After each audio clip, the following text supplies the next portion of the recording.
안녕하세요, 다오월드입니다. 한국 시간으로 7월 18일 새벽에 코어팀과 모더들의 짧은 대화가 있었고 케니님이 중요한 부분을 몇 가지 공유를 해주셨기 때문에 여러분들께도 요약해서 알려드리도록 하겠습니다. 이 정보에 대한 팩트 체크는요, 저도 크로스 체킹 후에 다 알려드리고 있는 것이고요. 자, 일단 이 미성년자 KYC 관련 경우 코어팀에서는 아직 검토 중이다. 많은 법적 분석이 진행 중이고 단 시간이 60일 남짓으로 지금 남아있고 상당히 촉박한 상황이기 때문에 이 문제를 빨리 해결해야 될 것 같다. 이렇게 언급을 했습니다. 그리고 현재는 시스템에서 사용자의 나이를 전혀 알 수 없는 상태이기 때문에 이 문제를 해결하는 것이 매우 까다롭다. 그래서 해결책이 나올 때까지는 한번 기다려보는 것이 좋은 선택이다. 좋은 방법이다. 이렇게 얘기를 하고 있고요. 물론 미성년자들의 다급한 심정은 이해를 합니다. 사실 저는 말 그대로 매일 이 코어팀에 또 메시지를 보내고 있고 여기에 대해서 문제를 제기를 하고 있다. 이렇게 얘기를 하고 있습니다. 참고로 이 코어팀의 멤버는요, 기술 담당이 아니고 이 커뮤니티 담당이라고 보시면 되겠습니다. 그래서 이 문제는 확실히 우리 코어팀의 주요 사항에 있다. 이렇게 언급을 하고 있고요. 네, 그리고 오늘 파이챗의 모두님들의 이 대화 내용을 보면요, 이 모두님들 또한 현재 미성년자는 기다려 봐야 된다. 코어팀에서 논의 중이다. 그리고 미성년자 계정에도 타이머가 뜨고 작동되는 게 정상이다. 미성년자 KYC는 절대로 신청을 해서는 안 된다. 현재 어떤 작성을 해서는 안 된다. 이렇게 말씀을 주고 있는 것을 확인할 수 있었습니다. 아시다시피 KYC를 시작하기 전에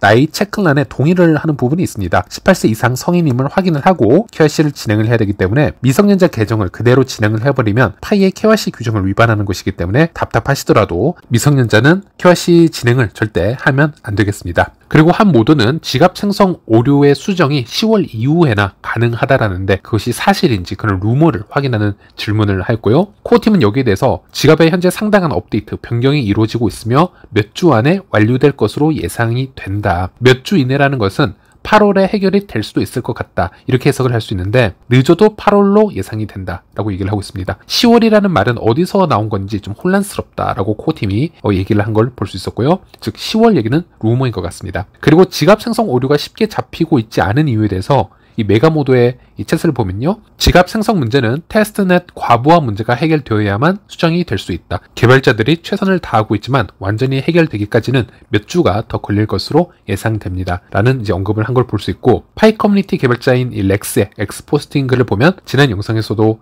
공유를 해드렸지만요, 분명히 지갑 생성 문제는 테스트넷 혼잡 문제의 부작용이다. 지갑은 처음에는 테스트넷에서 생성이 되고 나중에 마이그레이션 프로세스 중에 메인넷에서 활성화가 됩니다. 한 쌍의 키가 자동으로 사용 가능한 지갑이 되는 다른 많은 암호화폐와 달리 파이 지갑은 네트워크에 특별히 등록이 되어야 되고, 그래서 이 지갑 생성 문제 오류를 정상화시키는 게 기술적으로 상당히 많은 부분에 손을 대야 되는 복잡성의 문제가 있다. 이런 언급을 한 것을 확인할 수 있습니다. 그리고 KYC 검증 보상 시스템에 대해서도 잠시 얘기를 했는데요. 이번 분기에는 검증 보상 시스템을 설계하고 있지만 이번 분기에 출시할 수 있을지는 장담할 수 없다. 그 이유는 시스템이 아직 매우 복잡하기 때문이고요. 많은 파일을 계산하는 데에는 이런 많은 수학이 필요하다라고 얘기를 하고 있습니다. 우리는 모든 작업을 수행해야 되지만 이번 분기에 이 메커니즘을 설계하기 시작할 것이고, 하지만 이번 분기에 무엇을 출시할지는 장담할 수 없다. 그래서 아마도 검증 보상은 다음 분기에나 출시가 될 것 같다. 이렇게 코어팀에서도 예측성 발언을 한 것을 볼 수 있고, 또 이 검증의 경우 한 가지 유형의 신청서에 대해서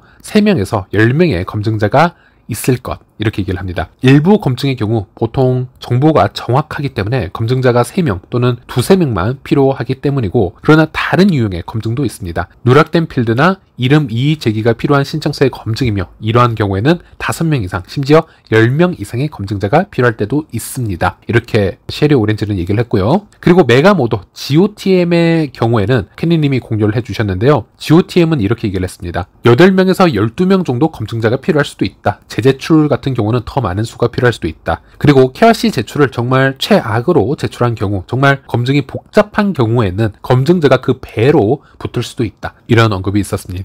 그리고 다른 메가모드의 얘기를 한번 들어보면요, 2023년 4월에 있었던 얘기인데요. 각 신청서마다 최소 6명, 최대 9명의 검증자가 참여를 할 수 있고, 따라서 검증 보상을 계산하는 것은 현재로서는 매우 어렵습니다. 각 검증자가 받은 검증권의 성격과 필요한 검증인의 수가 각기 매우 다르기 때문이고 보상에 대해서는 좀 보수적으로 기대를 하고 있는 것이 좋겠다라고 말씀을 드립니다. 이런 언급이 있었습니다. 그래서 많은 분들이 제 채널에도 지금 댓글로 물으시는 부분이 이 KYC 검증 보상은 어떻게 진행이 되고 있는지 그리고 한 건당 몇 파일을 받을지에 대한 질문을 해주시는데요. 제가 답변을 드릴 수 있는 부분은 신청자마다 검증자 수가 다 다르기 때문에 그리고 그 검증인의 결과가 제대로 된 검증인지 아니면 잘못된 검증인지 그것도 차후에 파악이 되기 때문에 지금은 아무것도 계산을 할 수 없다라는 것이고 또 이것을 계산하는 메커니즘을 이 설계를 이제 시작하고 있기 때문에 확실히 언제 나올지는 모르겠지만 코어 팀에 의하면 다음 분기에나 출시가 되지 않을까. 그 얘기는 내년에도 나올 수 있다는 얘기가 되겠죠. 이렇게 살짝 보수적으로 예측을 해볼 수 있겠습니다. 네, 그리고 KYC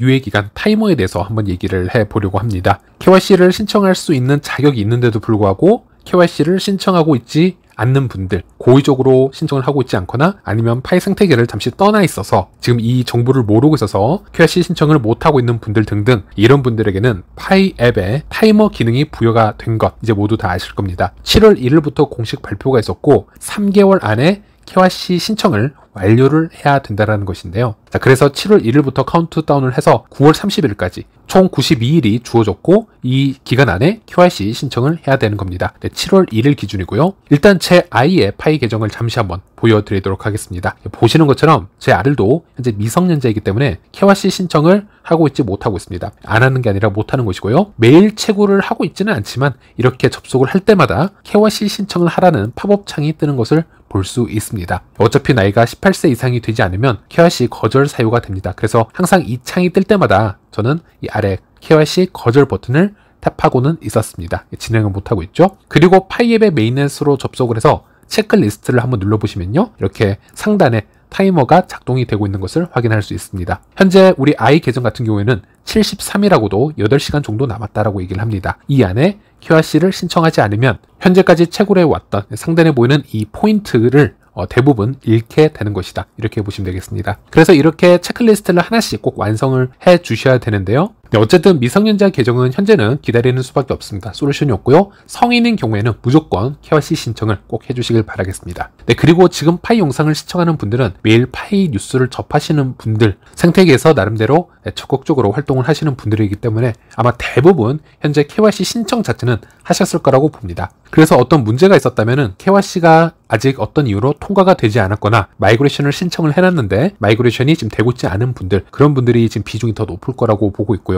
그런 대부분의 경우는 이 카운트다운이 6개월 기준으로 잡히는 거 보실 수 있을 겁니다. KYC를 신청을 해야 되는 기간이 3개월이 주어진 것이고요. 그 이후에는, 즉 KYC를 신청한 이후에는 통과를 하고 마이그레이션을 받아야 되는 그 시간은 6개월이 주어지는 것입니다. 그래서 184일 안에 모든 것을 완성을 해야 되는데요. 중요한 것은 KYC를 신청을 했다 하더라도 현재 어떤 시스템 문제로 고착이 되어 있거나 또 마이그레이션을 신청을 했지만 그냥 수동적으로 기다려야 되는 분들은요, 이렇게 타이머를 보시면 시간이 흐르지 않는 것을 확인할 수 있습니다. 그래서 신청을 했는데 무슨 통과가 되어야지라고 불평하시는 분들도 있으시겠지만 지금 당장 큰 걱정은 안 하셔도 되는 부분이, 그런 분들에게는 현재 이 타이머가 뜨긴 했지만은 시간은 멈춰져 있다라고 말씀드릴 수 있겠고, 그리고 이게 업데이트가 돼서 본인이 직접 능동적으로 어떤 업데이트를 해야 되는 경우, 다음 단계로 진행을 해야 되는 경우에만 이 타이머의 시간이 흐르게 된다. 그래서 여러분들께서 해주셔야 되는 것은 매일 파이 앱에 접속을 해서 자주 이 상황을 체크를 해주시면 될 것 같고, 그리고 이 타이머 기능이 처음 출시가 지금 되면서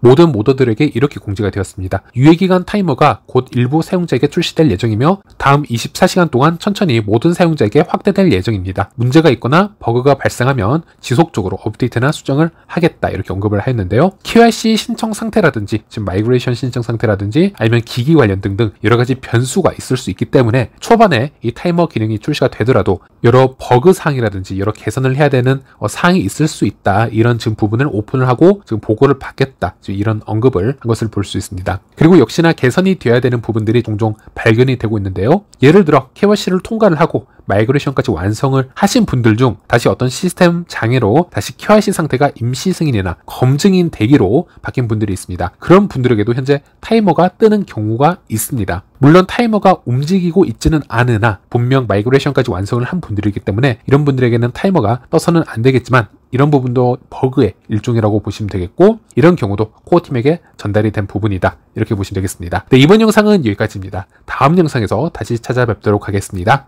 시청해주셔서 감사합니다.